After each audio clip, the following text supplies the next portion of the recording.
올해 야구 많이 보셨어요? 직관하기 어려웠죠. 예매하기가 최다 관중 기록도 돌파하고 티켓 전쟁이란 말도 나왔었죠. 가을 야구는 더 뜨거웠던 것 같은데 한국 시리즈는 31년 만에 영호남 원년 구단 호랑이와 사자의 맞대결이었고요. 근데 미국에서도 난리였던 게 월드 시리즈에서도 동서부를 대표하는 도시, 상징적인 두 팀이 맞붙었었죠. 뉴욕 양키스와 LA 다저스. 그리고 오늘 주제인 이 팀이 우승하면서 대미를 장식했는데요. 특히 올해는 오타니 쇼헤이라는 스타, 50홈런 50도루라는 엄청난 대기록을 세웠죠. 봄에 고척 돔구장에서 개막전 열린 게 엊그제 같은데 우리나라와도 인연이 아주 깊은 팀입니다. 개막전에서 시구도 한 한국인 최초의 메이저리거 박찬호 선수.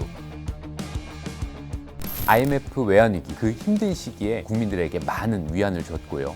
또 유현진 선수 감독님한테 빵도 선물했는데 최희석, 서재영 선수도 있었고요. 그리고 작년에 장현석 선수가 국제 유망주 계약을 맺고 열심히 지금 뛰고 있습니다. 야구단이니까 선수들의 실력, 성적도 중요한데 이 팀은 특이하게 구단 경영도 계속 주목을 받아왔습니다. 남들이 가지 않는 길을 걸어왔다는 평가를 받았어요. 왜 스포츠라는 승부의 세계 뒤에 숨겨진 기업이나 브랜드의 욕망 같은 거 있잖아요. 돈으로 연결되는. 메이저리그 최초로 조명탑을 켜고 야간 경기를 했고요. 단 2대의 카메라로 최초의 TV 중계 경기도 했어요. 선수 보호를 위해서 헬멧을 처음 도입했고 또 메이저리그 최초로 풀컬러 전광판까지 모두 처음 시작했습니다. 자, 오늘 주제는요. 새로운 걸 시도하고 블루오션을 쏙쏙 잘 찾아내면서 치열한 경쟁 속에 살아남는 마케팅은 이렇게 한다를 보여주는 것 같은 메이저리그의 한 구단을 넘어서 성공한 스포츠 기업으로 불리고 있는 LA 다저스입니다. 다저스의 역사는 1880년대 뉴욕 브루클린에서 시작됐습니다. 처음에는 연고지도, 이름도 달랐어요. 브루클린 애틀랜틱스, 브루클린 그레이스라는 이름도 있었고요. 한때 브라이드 그룸스, 신랑들이란 이름도 있었습니다. 그러다가 1911년에 다저스라는 이름이 등장합니다. 다저, 뭐냐면 피구를 다찌볼이라고 하잖아요. 요리조리 이렇게 피하는 그 다지가 피하다 이런 뜻이 있는데 브루클린에 트롤리나 전차 같은 게 좁은 길에 많이 다녔었는데 그걸 막 피해서 다녀야 되는 그런 브루클린의 사람들을 의인화한 거죠. 트롤리 다저스로도 불리다가 1932년에 다저스라는 이름을 이 유니폼에 새겨 넣었습니다. 그 시절의 다저스는 지금처럼 강팀은 아니었습니다. 하지만 끊임없이 새로운 모습을 보여줬어요.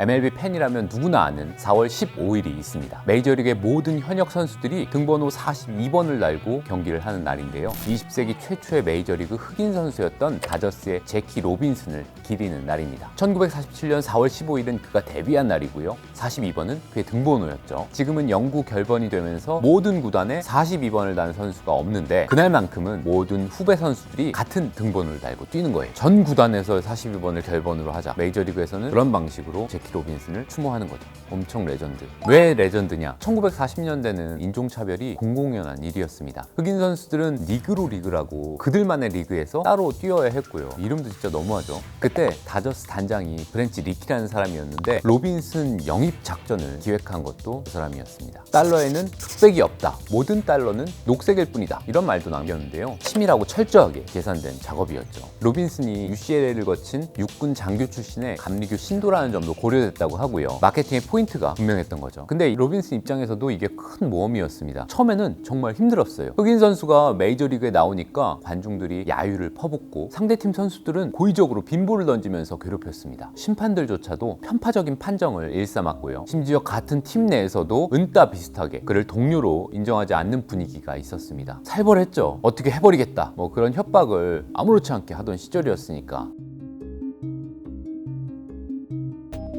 근데 어느 날이었습니다. 다저스의 주장이자 유격수였던 백인 피위 리즈가 경기 도중에 로빈슨에게 다가가서 어깨에 이렇게 팔을 불렀습니다. 이 모습에 경기장이 잠시 정적에 휩싸였어요. 모든 것이 멈춘 듯한 순간. 이 장면은 당시 미국 사회에 큰 울림을 주면서 사람들 마음을 움직였고 지금까지도 메이저리그 최고의 순간으로 남아있습니다. 영화로도 만들어졌는데 로빈슨은 훗날 이렇게 고백했습니다. 내 어깨를 감싸준 리즈의 그 팔이 내 인생에 희망을 줬다. 로빈슨은 데뷔 첫 해에 3할대 타율에 도루왕까지 차지하면서 신인왕에 올랐고요. 1949년에 내셔널리그 타격왕과 MVP에 선정됐고 6년 연속 올스타에 이름을 올리면서 활약했습니다. 특히 1955년 다저스가 숙적 뉴욕 양키스를 꺾고 처음으로 월드 시리즈에서 우승하는데 큰 기여를 했습니다. 로빈슨이 은퇴하던 시점에 메이저리그 흑인 선수가 200명이 넘었다고 하고요. 훗날 사람들은 이렇게 말했습니다. 베이브 루스가 야구를 바꿨다면 제키 로빈슨은 미국을 바꿨다. 세상이 변화하기 시작 시작하는 그 순간을 다저스가 빠르게 읽었던 건데요. 흑인 팬들을 대거 흡수하면서 이게 돈으로도 연결이 되고요. 거기에 다저스에 대한 긍정적인 이미지까지 계산한다면 이익은 천문학적이었을 겁니다. 이때부터 진취적이고 도전적인 의사결정이 다저스의 DNA가 된 걸까요?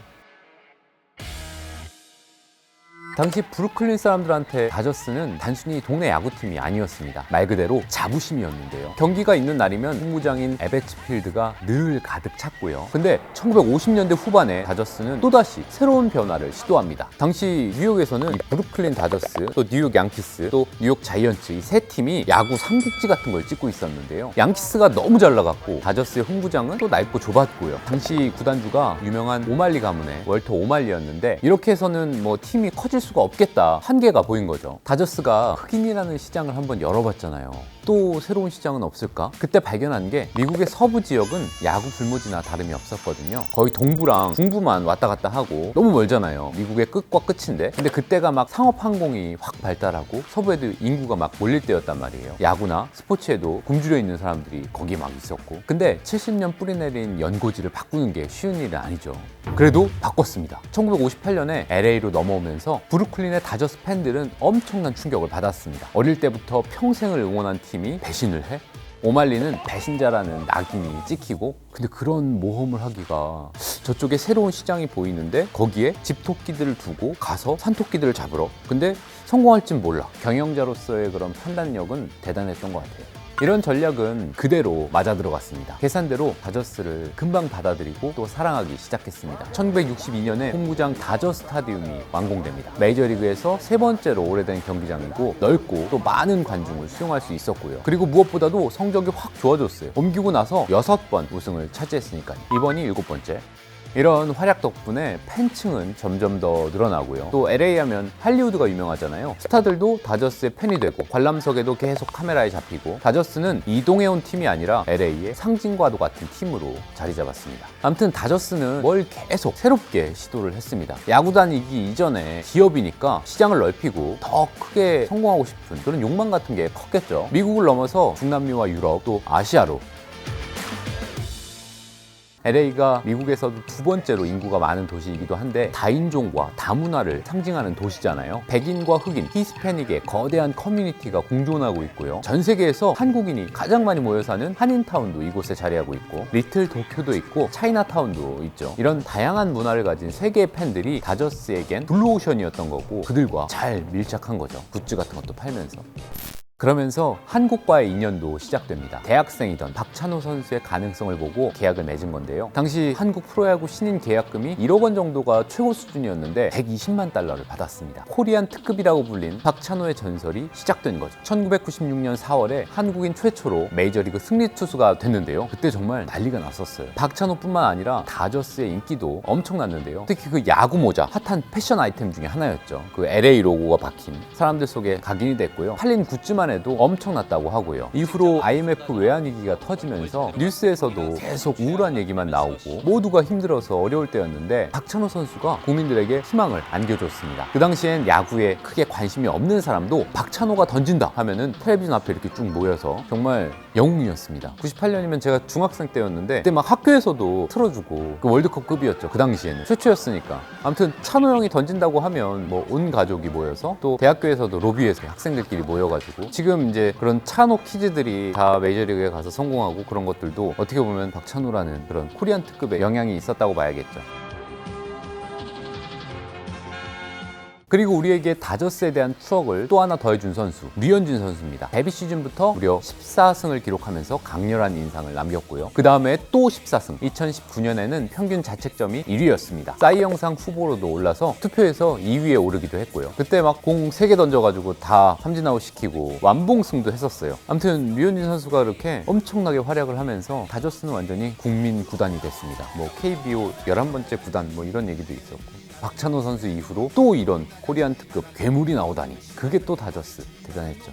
2004년부터 2년간 최희섭 선수, 또 2006년에는 서재흥 선수도 다저스에서 활약했습니다. 최근에는 장현석 선수와 국제 유망주 계약을 맺고 영입을 하기도 했고요. 다저스는 우리나라 선수들을 영입하면서 여러 가지 다양한 효과를 얻었습니다. 물론 선수들이 탁월한 기량을 뽐내면서 팀 성적에 기여한 것도 있지만요. 사업 측면에서도 많은 성과가 있었는데요. 한인 관중 수가 크게 증가했고요. 중계권료나 기업 광고 유치 같은 수익들도 상당했다고 합니다. 당시 미국에서도 야구 시장이 굉장히 치열하고 이미 소화 상태 아니냐, 레드오션 아니냐 이런 시각들도 있었는데요. 다저스 입장에서는 블루오션이었던 거죠. 흑인 선수를 영입하면서 사회적인 장벽을 깬 것처럼 아시아 선수들을 가장 먼저 영입해오면서 새로운 시장을 개척하고 영역을 또 넓힌 겁니다. 그러다가 대박도 터졌죠. 모두 아시는 그 이름, 바로 오타니 쇼헤이 선수를 영입한 겁니다. 일본 야구 만화에서 방금 튀어나온 것 같은 그런 느낌의 투수와 타자를 동시에 하는, 이걸 이도류라고 하는데 어쩌면 만화도 이렇게 그리면 말이 안 된다, 사기캐다 욕먹을 정도로 어마어마한 선수입니다. 100년이 훨씬 넘은 메이저리그 역사에서 50-50 대기록이 나온 건 처음이었습니다. 홈런이랑 도루를 50개씩 기록하고 일본인 최초의 MLB 홈런왕, 그리고 3번의 MVP 등급, 기적과 같은 성적을 뽑아냈습니다. 오타니 전에도 유명했던 일본 선수가 있었죠. 회오리 투구 폼으로 유명했던 노무 히데오 선수, 메이저리그에 성공한 첫 번째 일본 선수였고요. 이 선수 때문에 가뜩이나 야구 좋아하는 일본에서 메이저리그 붐이 일었죠. 그때가 박찬호 선수랑 비슷한 시기였어요. 또 중국계 선수들도 영입을 했었고요. 80년대에는 멕시코 출신의 페르난도 발렌수엘라 선수라고 에이스를 발굴해서 히스패닉계 팬들도 구장으로 불러 모았습니다. 그때 처음으로 이 스페인 언어로 중계 방송까지 하고 그랬어요. 따로 히스패닉계 팬들을 위한 부서도 있다고 하고요.